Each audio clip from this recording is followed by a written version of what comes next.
আমাদের দাবি দুটা। এক নম্বরে সরকারের কাছ থেকে স্বাধীন তদন্ত কমিশনের জন্য যে প্রজ্ঞাপনটি জারি করা করে ব্যতীত এবং নম্বর সিরিয়াল বাদ দিয়ে স্বাধীন তদন্ত কমিশনকে সুস্থভাবে কাজ করার সুযোগ দিতে হবে এবং স্বাধীন তদন্ত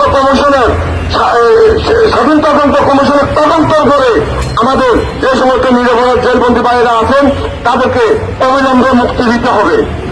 2 নম্বরে আমরা আমাদের এটা এবং 1 নম্বর সিরিয়াল হচ্ছে যে 1 নম্বর দাবি হচ্ছে আমাদের DB summary court, CO summary court, বিশেষ আদালতে আমরা যারা চাকরিচ্যুত হয়েছি প্রত্যেককে সরকারের সকল প্রকার সুযোগ সুবিধা চাকরিতে পূর্ণ ব্যবহার করতে হবে। এটা হচ্ছে আমাদের 1 নম্বর দাবি, যে প্রত্যেককে সকল প্রকার সুযোগ সুবিধা দিয়ে চাকরিতে পূর্ণ ব্যবহার করতে হবে।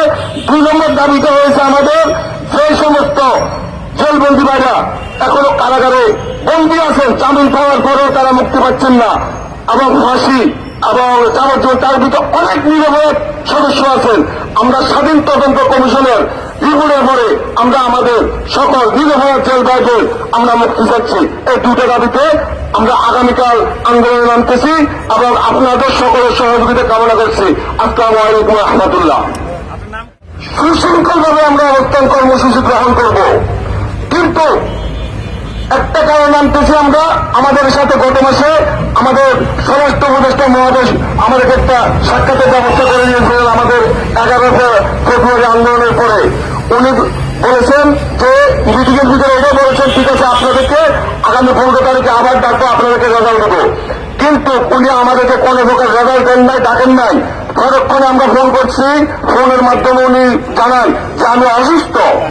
উনি যদি অসুস্থ হয়ে থাকে বিভিন্ন ইফতার পার্টি বা বিভিন্ন প্রোগ্রামে কিভাবে যান, কিভাবে এখানে বুঝে যাচ্ছে উনার উপরে কোথাও থেকে চাপ পড়েছে। চাপ আছে যেন আমাদের সাথে মিটিং না করে। আর না হলে উনি যদি আমাদের সাথে মিটিং কি জন্য করলেন না, আমাদেরকে সে ওয়াদা করে কথা দিয়ে এটা উনি আপনাদের মিডিয়ার সামনে জাতির সামনে তুলে ধরতে হবে। প্রিয় ভাইরা, আমরা তাই আপনাদের সকলের আশ্রয়ে, আপনাদের সকল সাংবাদিক ভাইদের আশ্রয়ে গিয়ে আমরা